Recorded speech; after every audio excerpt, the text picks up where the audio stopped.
Hola a todos, soy Ismael García Villarejo con la producción de José Jiménez y la realización de Gabriel García Guío. Bienvenidos a Finanzas.com en la sesión Capicúa del 22 del 2 del 22.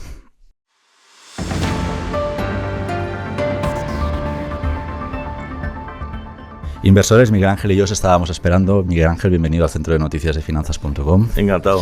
Miguel Ángel Rodríguez es experto en Forex del broker Capex. Caramba, ¿vamos a hablar de Ayuso? Pues no, no vamos a hablar de Ayuso. No sé si han sido muy pesados estos días, Miguel Ángel, y te han confundido con el otro Miguel Ángel Rodríguez. Estos días no, pero alguna vez antes sí. Alguna vez antes sí. Muy bien, vamos a lo nuestro, porque para hablar de Ayuso ya está Juan García en la plaza y sus miles de seguidores. Por cierto, felicitamos a Juan por sus niveles de audiencia, dada la cobertura que está haciendo Economía Digital con toda la crisis del Partido Popular. Nosotros a lo nuestro, Miguel Ángel, si te parece, tenemos otra crisis abierta, que esto sí que tiene tintes ya de guerra, o al menos de preguerra, que tiene que ver evidentemente con todo lo que está sucediendo en Ucrania. Hemos visto muchísima volatilidad en los mercados, que las bolsas están, creo que estábamos titulando esta mañana en Finanzas.com, andan desquiciadas con todo el asunto de Putin y la OTAN, pero sin embargo hemos visto muchísima calma en el mercado de divisas, Miguel Ángel. ¿A qué se debe este remanso de paz en las divisas? Bueno, el mercado de divisas normalmente anticipa los movimientos y suele estar en calma, como está ahora mismo, una vez que se confirman las expectativas que había. Pero evidentemente, mi opinión, el euro, en el caso concreto de la divisa europea, el euro dólar, que cayó ligeramente ayer por debajo de 1.13 hasta 1.1285, 2.90, hoy está subiendo hasta 1.1330.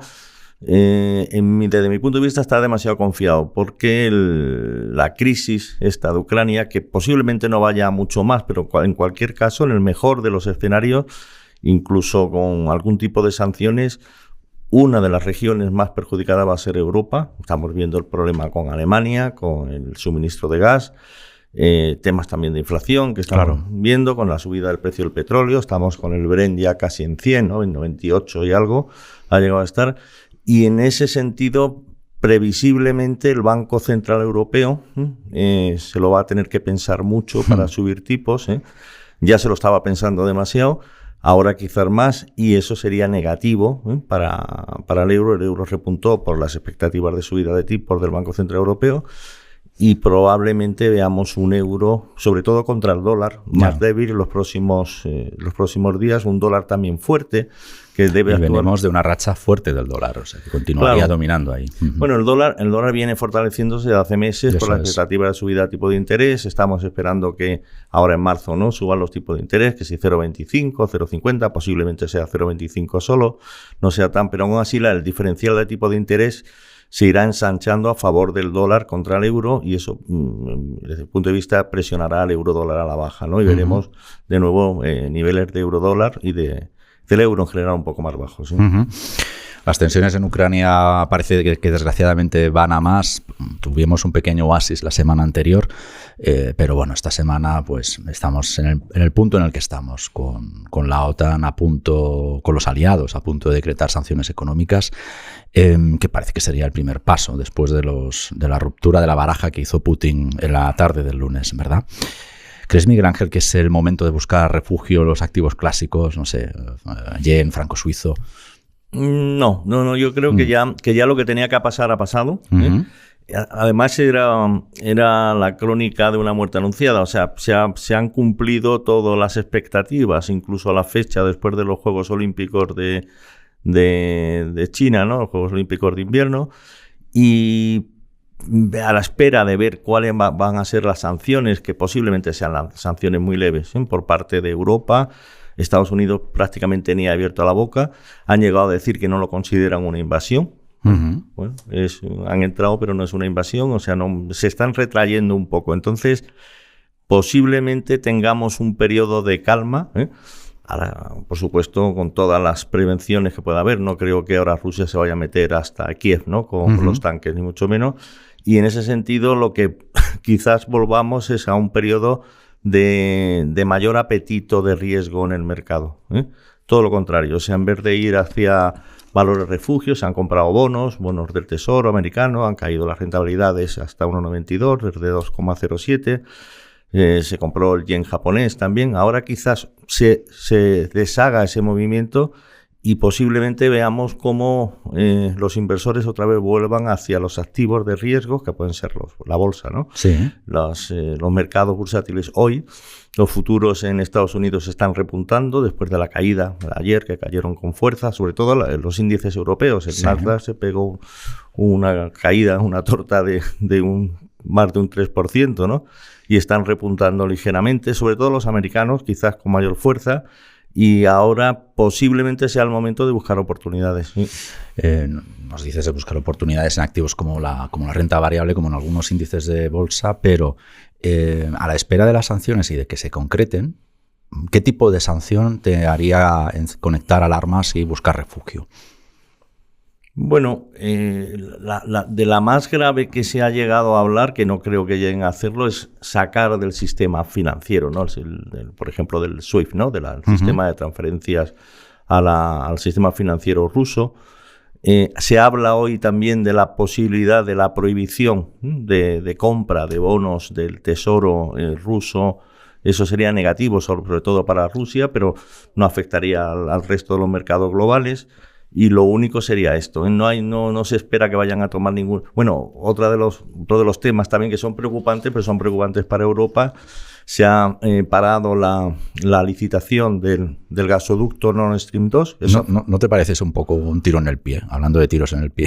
Claro. Es que van en contra... O sea, por eso difícilmente van a tomar medidas que vayan en contra de los intereses, ¿no? Entonces, bueno, algunos de los oficiales rusos también...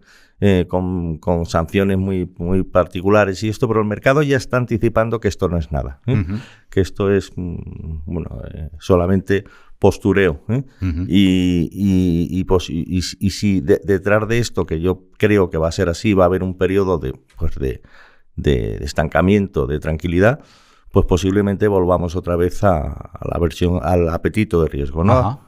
Tienes muy presente el anterior episodio de tensión, ¿no?, que se generó desde Moscú, fue la toma de Crimea. Sin embargo, los mercados estuvieron muy calmados allí. Sí. ¿Cuál es la diferencia entre aquel momento y el actual? Bueno, aquello fue un precedente que no se esperaba, no hubo mucha tensión. Las relaciones, sobre todo con Estados Unidos, eran mejores en aquel tiempo, en la época de Trump, ¿no? Ahora hay un enfrentamiento más exacerbado con Estados Unidos. Yo creo que Estados Unidos lo está acrecentando por razones políticas que le interesa, y eso ha ido poniendo más nervioso al mercado durante este tiempo, ¿no? Entonces, las noticias que veníamos viendo eran que invasión inminente, venía de Estados Unidos, de Biden, invasión inminente, que bueno, se ha producido no una invasión, sino el reconocimiento de iure de algo que ya era de hecho. Los rusos ya estaban aquí, en Lugansk y en Donetsk, ¿no?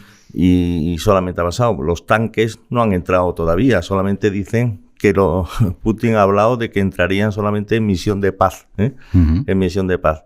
Y hoy precisamente el primer ministro de Ucrania ha dicho que no espera ningún tipo de enfrentamiento bélico, que era lo que se podía temer también, que Ucrania reaccionara, y no lo va a hacer. Inversores, estamos con Miguel Ángel Rodríguez, que es experto en Forex, en CAPEX. Hablábamos antes un poco de bonos y de euro-dólar. Miguel Ángel, si me permites, te quiero ir repreguntando sobre temas que ya hemos apuntado. Además, los bonos son importantes para el Forex. ¿Se han calmado un poco las cosas ya en el mercado de bonos o todavía esperamos ahí más nerviosismos? Mercados globales. En mercados globales, sí. Efectivamente, con toda la incertidumbre o toda la telegrafía esta que están insertando día sí, día no los distintos bancos centrales. El mercado de bonos depende de los tipos de interés, bueno, y las expectativas de inflación, ¿no? Básicamente. Y la inflación ya sabemos cómo anda. Ya está. Bueno, la semana que viene, muy importante, esta semana, el viernes se publica la cifra preferida por la Reserva Federal para medir la inflación, que es el inglés PCE, no es Partido Comunista de España, es Personal Consumption Expenditure, que son los gastos de consumo personal. Esa va a ser muy importante. Si por alguna razón no fuera... Perdona, Miguel Ángel, ¿es equivalente a nuestra confianza del consumidor? No. Una cosa es la confianza del consumidor, que es un índice, que es una encuesta. Es una encuesta y esto es un valor. Esto es un valor.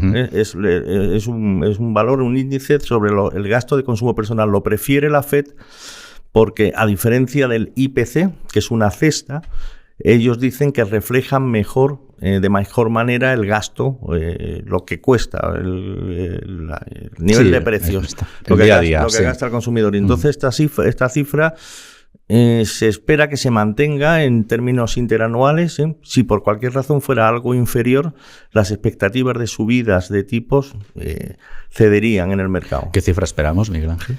Se espera el interanual alrededor de un 5,4. Un 5,4 interanual. Si fuera a niveles inferiores a esto, pues sería, o por lo menos iguales, ¿no? Entonces ahí empezaríamos ya para la siguiente reunión de la Reserva Federal. Se está hablando de 0, algunos hablan de 0,50. Ahora, con lo que está ocurriendo, seguramente no va a ser así, va a ser un 0,25. Expectativas de 7 subidas de tipos durante este año, se van a bajar quizás a 5.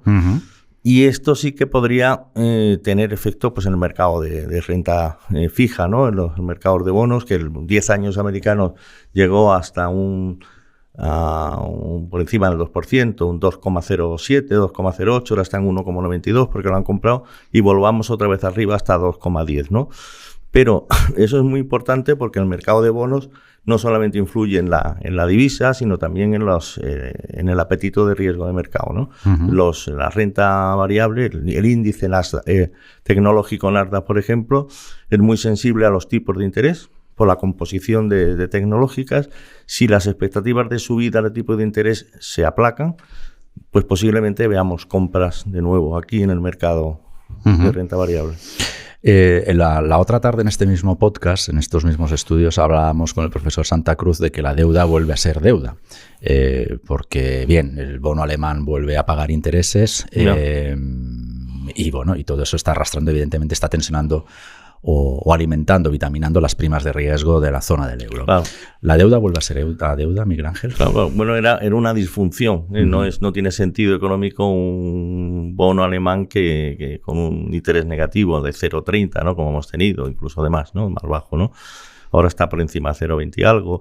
Y esto vuelve a ser deuda de nuevo. En el fondo lo que se trata, y eso es muy importante que se vea, es que las subidas de tipos de interés que se van a producir sobre todo en Estados Unidos. Yo creo que Europa, si hace algo, va a ser a final de año. Al final es una normalización de la política monetaria, no es una política monetaria restrictiva que afecta a la economía, porque lo que no era normal es lo que teníamos anteriormente.